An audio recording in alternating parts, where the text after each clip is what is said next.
This is Midnight Sun.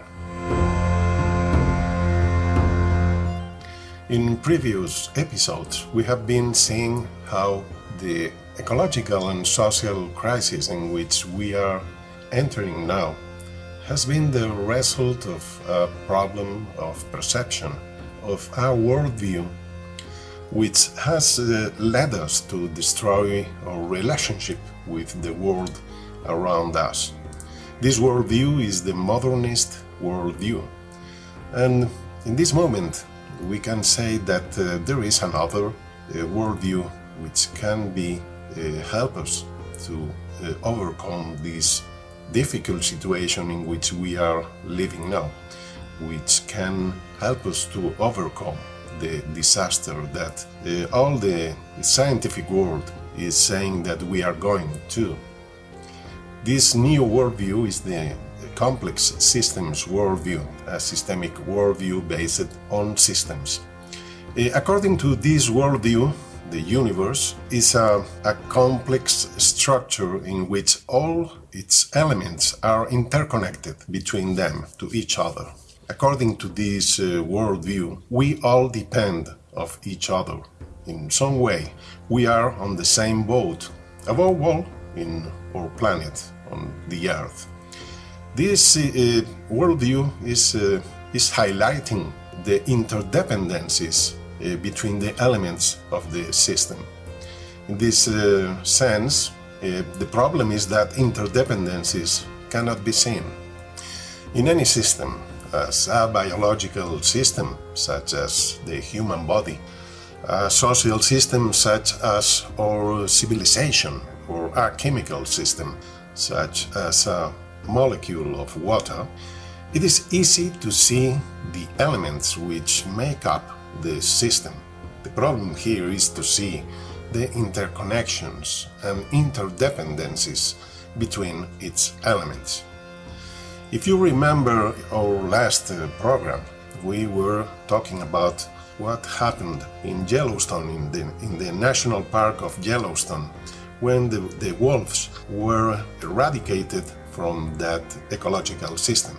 How could we see that the extinction of the wolf would bring about the near extinction of the willows, and with them a dramatic reduction in the beaver population, and with it that the rivers would lose their meanders, their waters would warm up, and with it a drastic reduction in the salmon population, and so and so.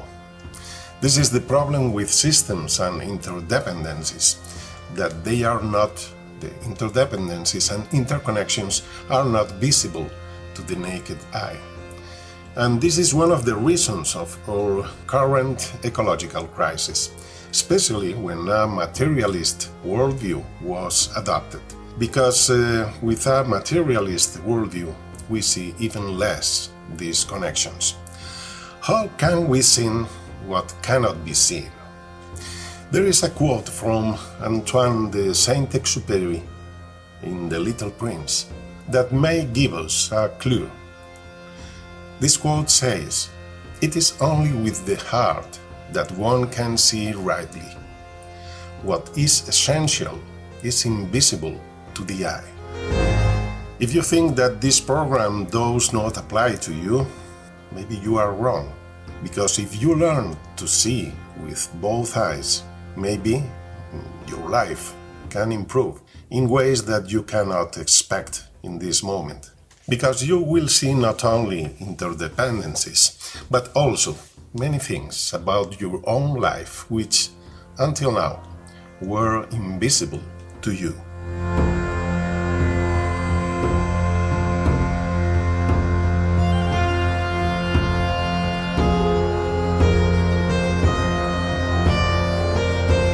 Midnight Sun, directed by Grian Cutanda.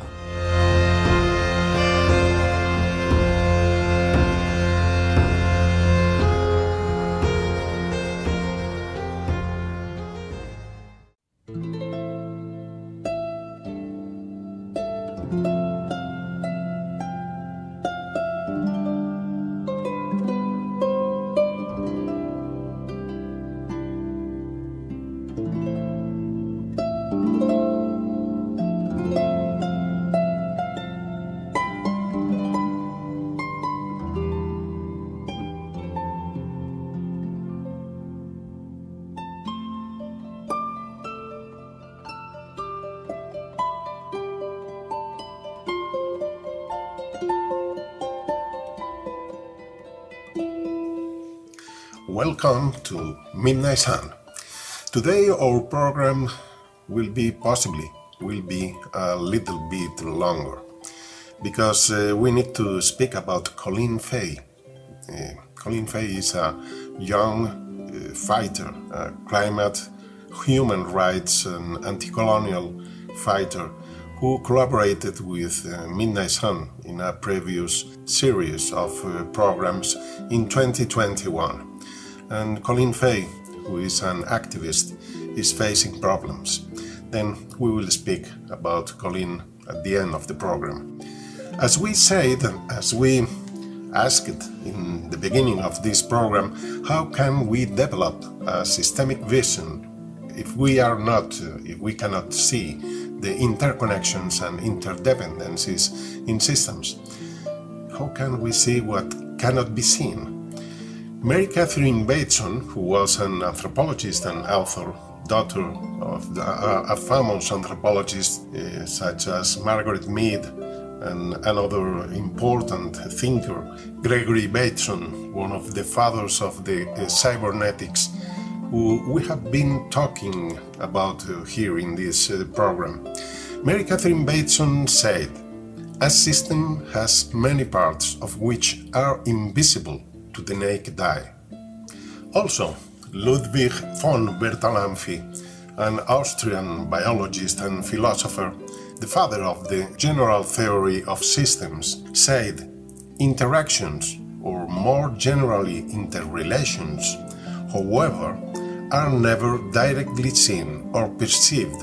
They are conceptual constructs." In this way, we can see that important scholars who know systems in depth are pointing out this characteristic of the invisibility of their interconnections and interdependencies. Then, if we need to develop a systemic worldview, what can we do to see the interdependencies? A proposal to respond to this question was made by Laura Sewell in 1998. This American psychologist says that our ecological crisis is, in the end, a crisis of perception. She says that our own materialist worldview prevents us from perceiving in another way. In this way, she is proposing that we need to make an effort to develop attention in order to broaden the field of perception. Neurophysiologically, structural changes in visual behavior require neurochemical substances that are released during the act of paying attention. In other words, Laura Sewell says that attention is a precondition for synaptic modification of the brain, that is, for changes in the neural network. And this is the way to make changes in perception. Maybe for this, in the most important spiritual traditions in the world, they emphasize the practice of attention, which in our modern society of marketable products we have come to call mindfulness. About the importance of this practice in Zen Buddhism, there is an old and illustrative story.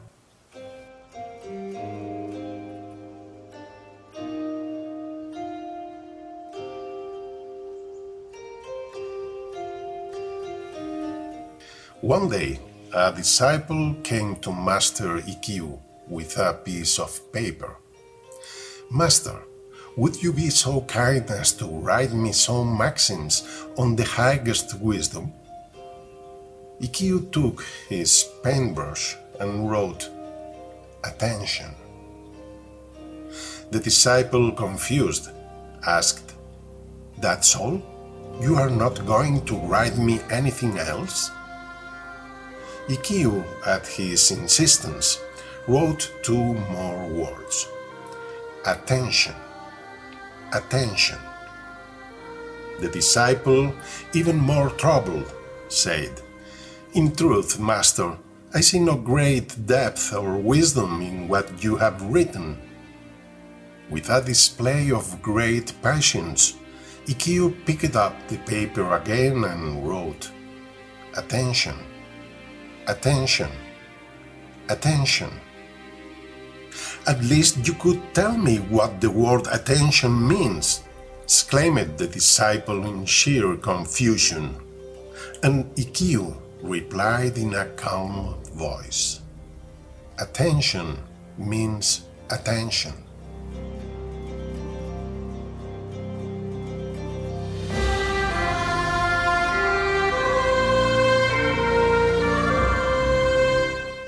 Laura Sewell is suggesting that through attention we can develop a highlighted perception, a deep perception, meaning by depth the ability to simultaneously perceive multiple dimensions of reality, different levels and frames of reference, both visible and invisible, material and psychological.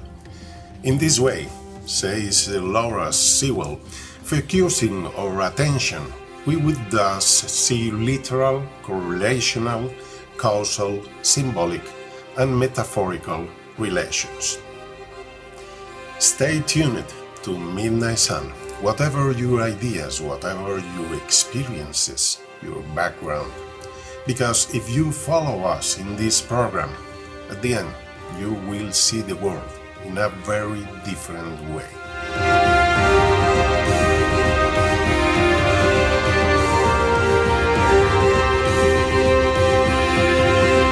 Midnight Sun is a radio program that seeks to foster the process of social transformation needed to address the social, climate, and extinction emergency we are now entering. Our goal, that you put your talents at the service of the Earth and the terrestrial community of life. Join the tribe at the Midnight Sun, the social media hub of the Rainbow Warriors 3.5 Global Campaign.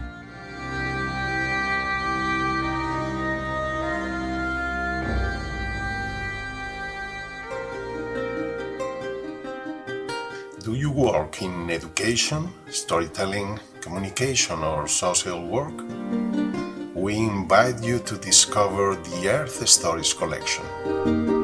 The Earth Stories Collection is a global bank of myths, legends, and folk tales capable of transforming the worldview of societies for the development of a more just, peaceful, and sustainable civilization. These traditional stories, belonging to cultures all over the world, are free to access and download at theearthstoriescollection.org. The Earth Stories Collection, a global bank of educational resources for the construction of another possible world.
Midnight Sun, if you are listening to us, consider yourself part of the tribe. In a previous program, we said that Native American cultures developed a solid system thinking. If this is so, will we find that deep vision in them? The vision that allowed them to see the interdependencies in systems? So it seems. John Fire Lame Deer a Lakota holy man, said in the 70s of the last century in a book entitled Lame Deer, Seeker of Visions.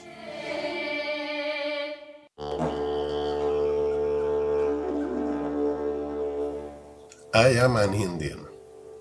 I think about ordinary common things, like this pot, in which I am cooking.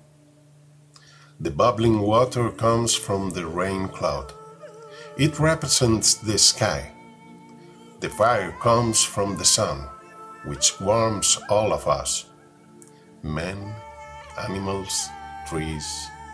The meat stands for the four-legged creatures, or animal brothers, who gave of themselves so we should live. The steam is living breath. It was water. Now it goes up to the sky, becomes a cloud again. These things are sacred. We, Sioux, spend a lot of time thinking about everyday things, which in our mind are mixed up with the spiritual. We see in the world around us many symbols that teach us the meaning of life. We have a saying that the white man sees so little. He must see with only one eye. We see a lot that you no longer notice. You could notice if you wanted to, but you are usually too busy. We Indians live in a world of symbols and images where the spiritual and the commonplace are one. To you, symbols are just words, spoken or written in a book. To us, they are part of nature, part of ourselves, the earth, the sun, the wind and the rain, stones, trees, animals, even the little insects like ants and grasshoppers. We try to understand them not with the head, but with the heart. And we need no more than a hint to give us meaning.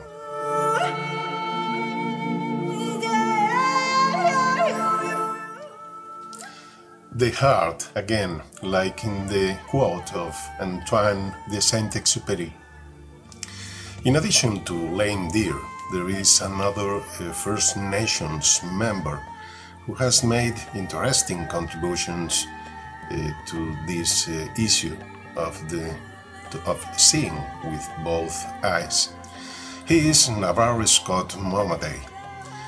He is a Kiowa novelist, short story writer, essayist and poet. Pulitzer Prize for Fiction in 1969, National Medal of Arts of the United States in 2007, and professor of the Universities of Stanford, Arizona, and Berkeley. He wrote a chapter in a book published in 1976. The title of the book was Seeing with a Native Eye. He wrote a chapter for this book in which he said that Native Americans understand the world, the physical world, through a moral act of imagination. He said that they imagine themselves in relationship with everything that is around them. And he says that this imaginative act comes from a cultural or ethnical experience. He says that maybe similar to a racial memory. Scott Momaday says that human beings, in their relationship with nature, have two kinds of vision, a physical vision and an imaginative vision. This is probably the best way to explain what Lame Deer said about the two eyes, seeing with one eye or two eyes. Normally, in Western countries and Western people, is seeing just with physical vision. But Native American people is also seeing with imaginative vision. Regarding this, he says, It seems to me that the Indian has achieved a particularly effective alignment of those two planes of vision. He perceives the landscape in both ways. He realizes a whole image from the possibilities within his reach. The moral implications of this are very far-reaching. So, we can conclude that seeing with the heart is nothing more than seeing with imagination. And this is obvious if we read again what Lame Deer said in his quote. He said, "I am an Indian. I think about ordinary, common things, like this pot, in which I am cooking. The bubbling water comes from the rain cloud. He is imagining. It represents the sky. The fire comes from the sun, which warms all of us, men, animals, trees. The meat stands for the four-legged creatures, or animal brothers, who gave of themselves so we should live." You can see that Lame Deer here is just using his imaginative vision. A Westerner is just seeing the pot, while a Native American is seeing beyond physical appearances. They are seeing images, symbols, and meanings. In the end, as Scott Momaday suggests, the Native American does not see nature as something one can distance oneself from in order to see and observe. And he says textually, in his mind, nature is not something apart from him. Curiously enough, we can find similar ideas in a very distant culture, on the other side of the Atlantic Ocean, specifically in the Norse mythology, like in this story of Odin's eye.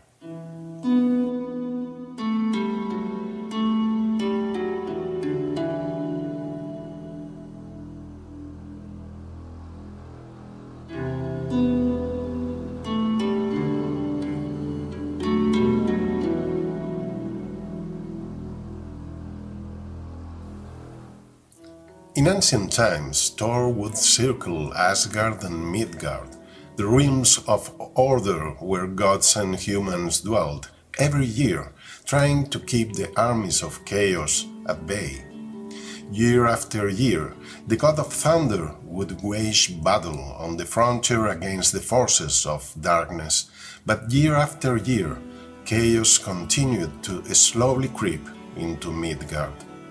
Then Odin, the most exalted of gods, in a fit of desperation, went to Mimir's abode for help. Mimir was a nature spirit well known for his wisdom, who lived by the sacred well, under the roots of the great Yggdrasil, the world tree. Mimir fed Yggdrasil with the waters of the well, and he in turn fed himself with mead, for which he used the Jalak horn as a cup. This was the horn with which Heimdall, the guardian of Asgard, would announce the battle of the end of the world, Ragnarok. Odin asked Mimir how he could stop the advancement of chaos. "Give me your right eye, and I will tell you," replied the spirit of nature. After a long pondering, Odin handed him his right eye, and Mimir put it into the well, where it began to glow, as if it were the sun. "Well," said Odin, waiting for an answer, and Mimir replied, "The secret is this: look with both eyes." From that day on, Odin became known as the god of wisdom.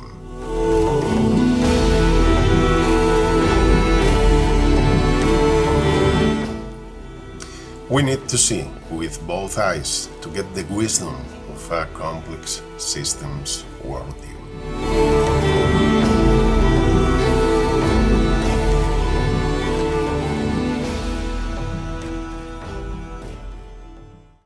Midnight Sun, the program of those who will be spoken of by future generations.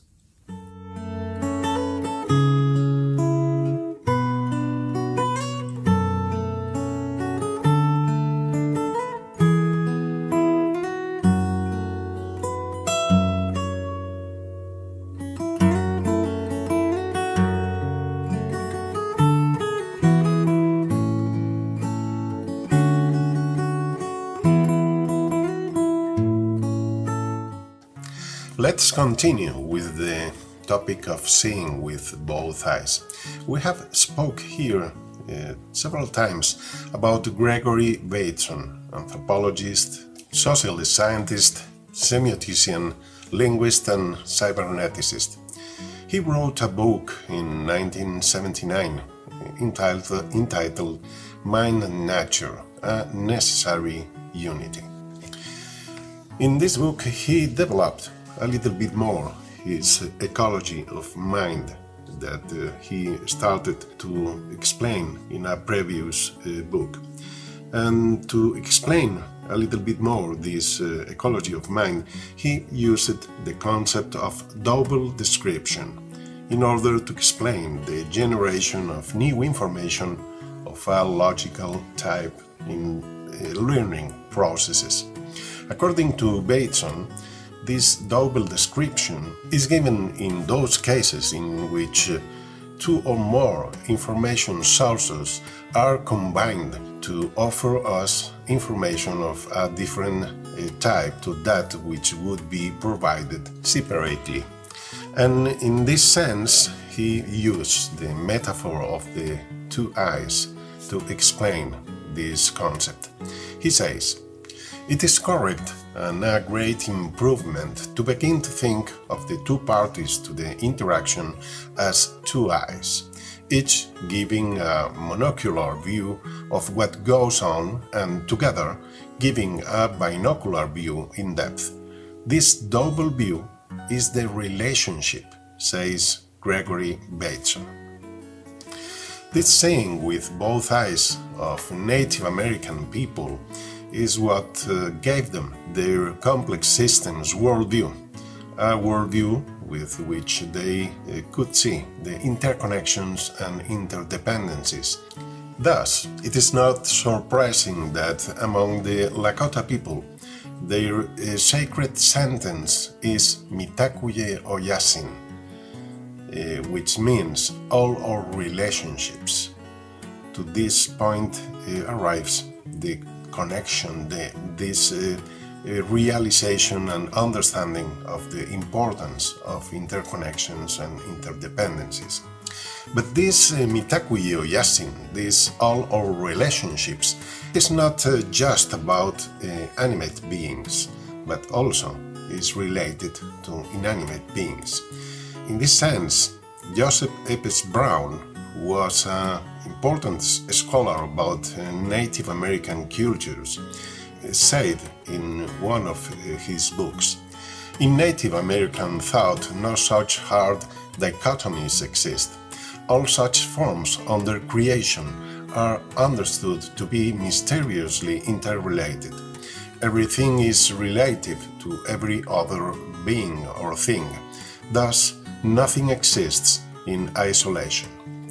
In this sense, the four-legged ones, the two-legged ones, those with fur, those that crawl, insects, the standing people, the trees, or the stone people, all of them are beings with which we can relate.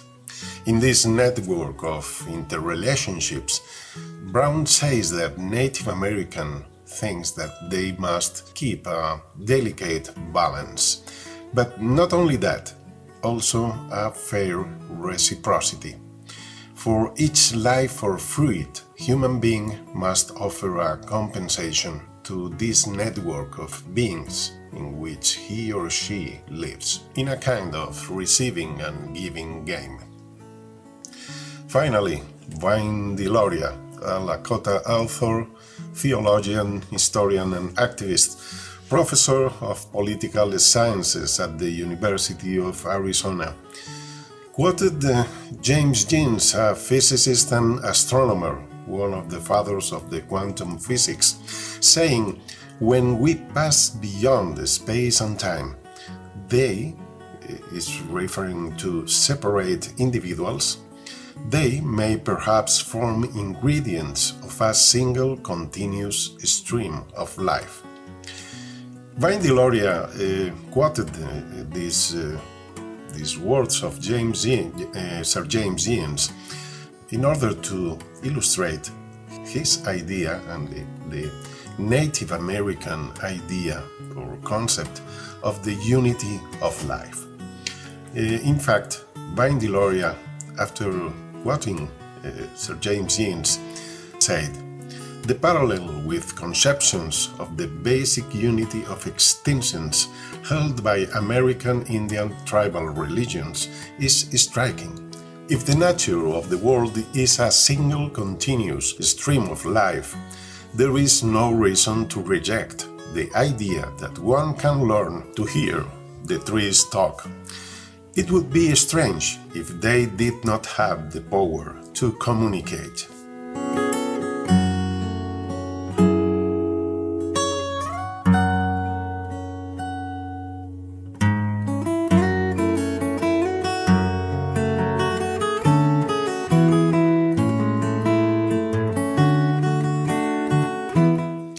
After all this evidence, we can say that First Nations people developed a systemic worldview that enabled them to live in harmony with their surroundings, with their environment.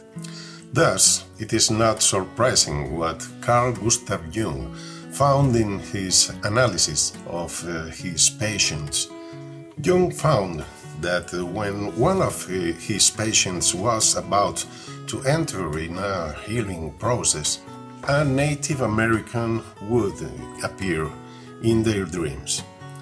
This fact led him to the conclusion that Native Americans constituted, in the human collective unconscious, an archetype of harmony with the world. We have seen some of the reasons why the imagination, the vision of the heart, is so important for the development of a systemic and organicist worldview.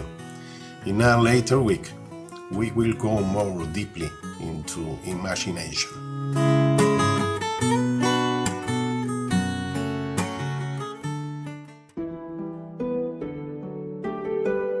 Midnight Sun is the communication hub of the Rainbow Warriors 3.5 global campaign, which aims to get 3.5% of the population to put their talents at the service of the Earth and her community of life, in order to mitigate the climate and extinction emergency, and thus prevent the collapse of our civilization. But for that, we need help. Join the Midnight Sun tribe of all colors and become a patron for just $1 a month. Find us on Patreon as Midnight Sun.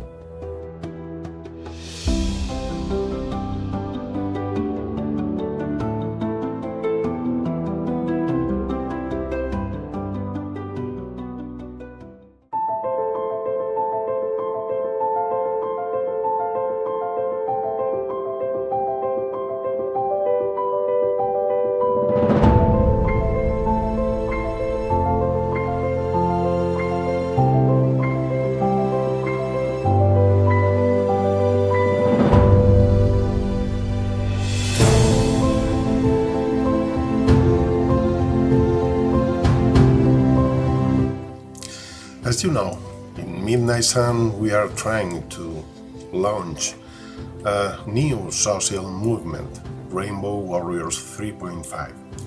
In this movement, we are inviting people to put their talents at the service of the Earth and her community of life. This movement is not intended to be a first-line movement.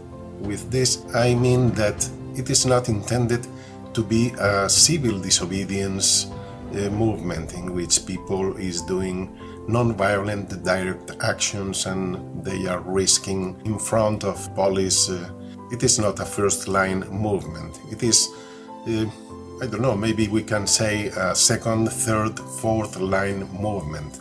The idea is to invite any kind of people with any background to be part of the climate movement, to be part of the movement that can save the civilization in front of the climate and extinction emergency. This doesn't mean that I have not connections with this kind of movements, social movements in the first line of civil disobedience. In fact, I have been in Extinction Rebellion.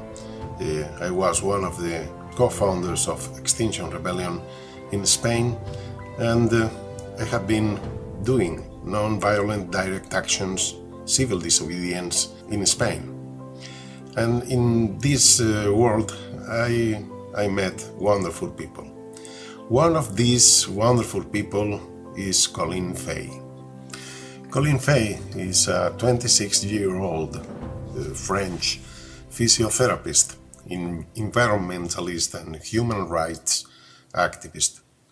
She was arrested in Senegal for participating in a peaceful demonstration on 17th November. She is facing now life imprisonment because he has been charged with association with terrorists, complicity against the authority of the state, acts of a nature to compromise the security of the state. This is textually. The demonstration, however, which was entirely peaceful, was called in support of Ousmane Sonko, the main opponent of the Senegalese government. The protest defended Sonko's right to stand for election and denounced the criminalization of his political party, the PASTEF. The demonstration was held in defense of democracy and justice in Senegal and of the social and environmental struggles which PASTEF defends. For this reason, Colin has been interrogated without respite and without the assistance of a lawyer since her arrest.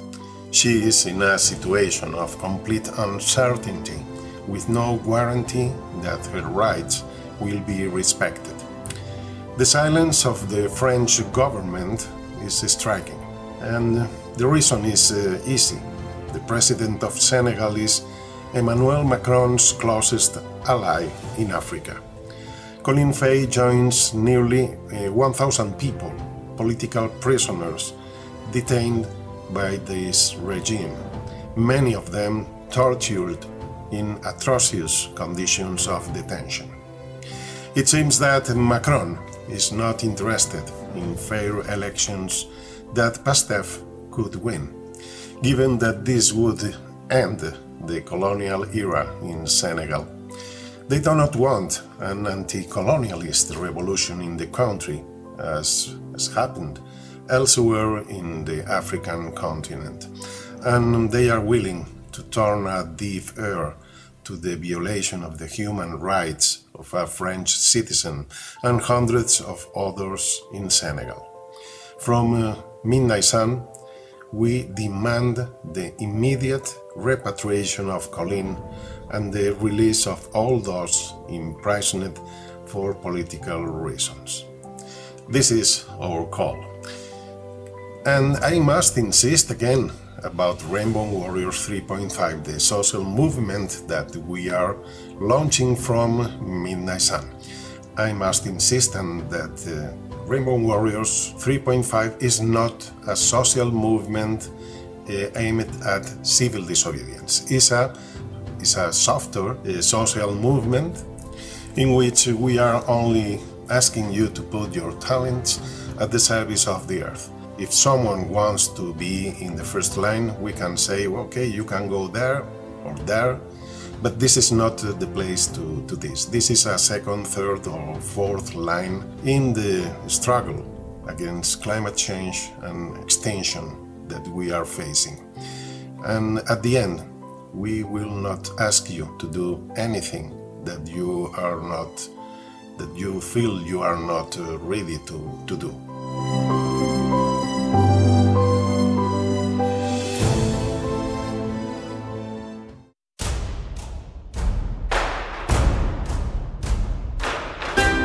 According to leading social science research, we need 3.5% of the world's population to put their talents into action if we are to mitigate the effects of the climate and extinction emergency we are facing. And that is the aim of this radio space. Midnight Sun is the communication hub of the Rainbow Warriors 3.5 global campaign.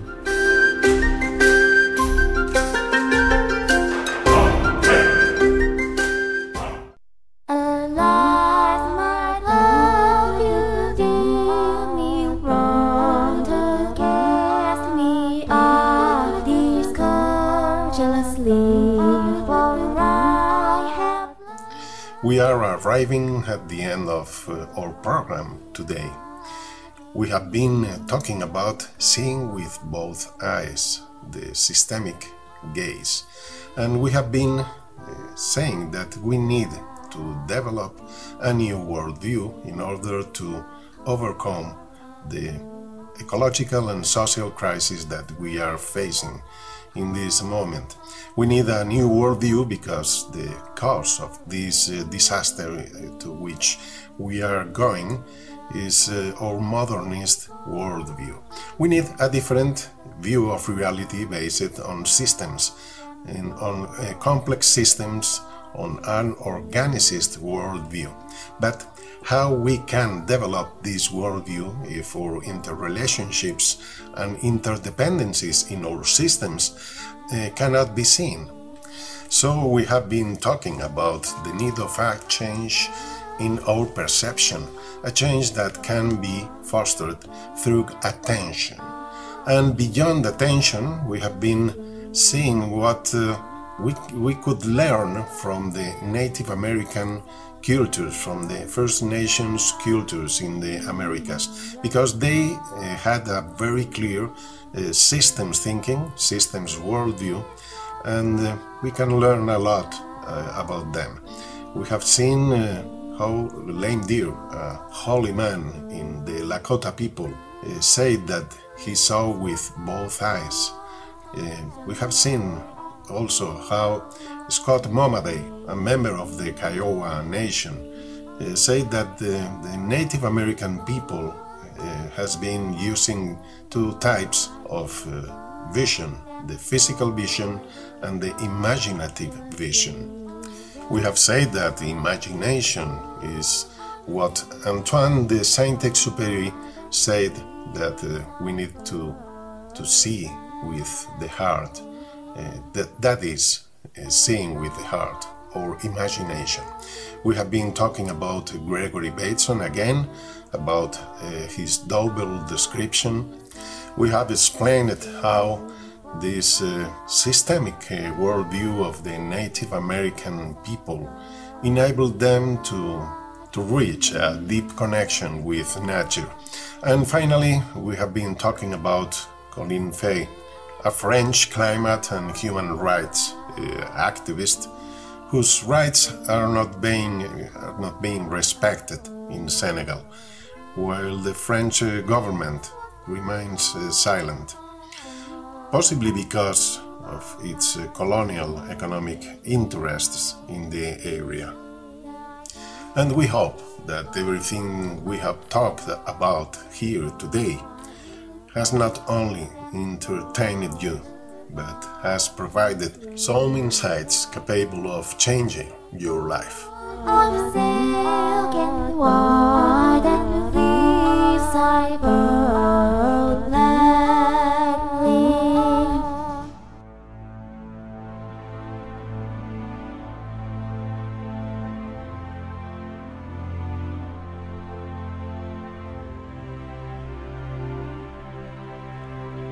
To avoid the social collapse we are heading towards because of the climate and extinction emergency, we are going to need 3.5% of the population to take action. That means we need help. Lots of help. If you have an independent radio station and want to share Midnight Sun's radio programs on it, find out more at midnightsun.com.es/broadcasting. Midnight Sun, the social media hub of the Rainbow Warriors 3.5 global campaign.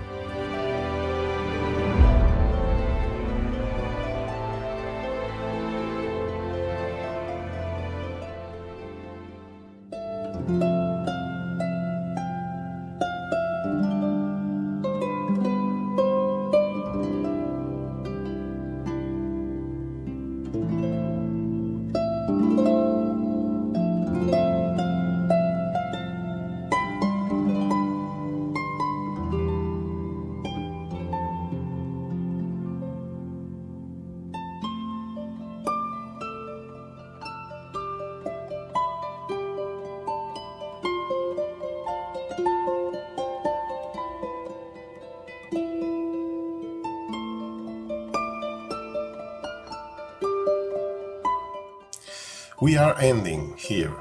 Thank you for listening to us and for supporting this radio program or podcast.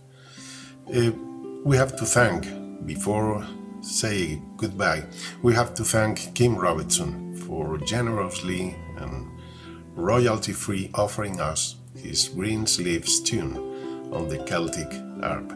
Thanks to John Mario Diaz and Radio Chacaruna. They are the first independent radio station to broadcast this program, and we are so grateful for that.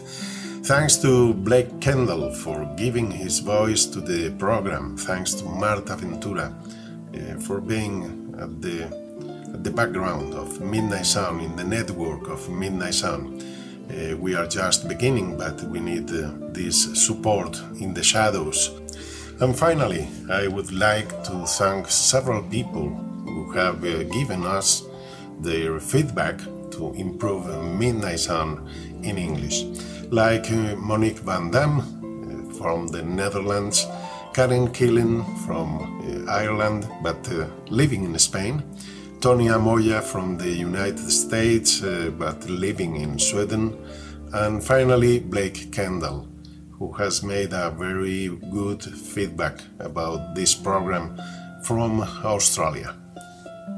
And a final call to you: take action, to be part of Rainbow Warriors 3.5, this social movement or campaign or whatever you want to call it, where the only thing we are proposing is that you put your talents at the service of the Earth and the Earth community of life.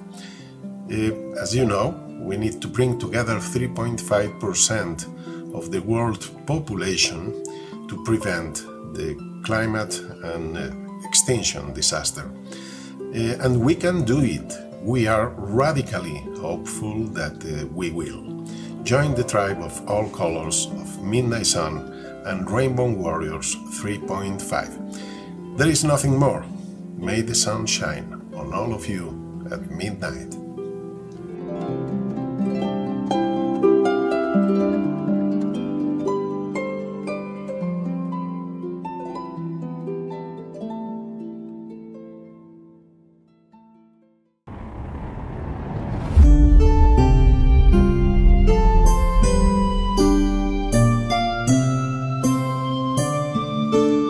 Midnight Sun, el sol de medianoche.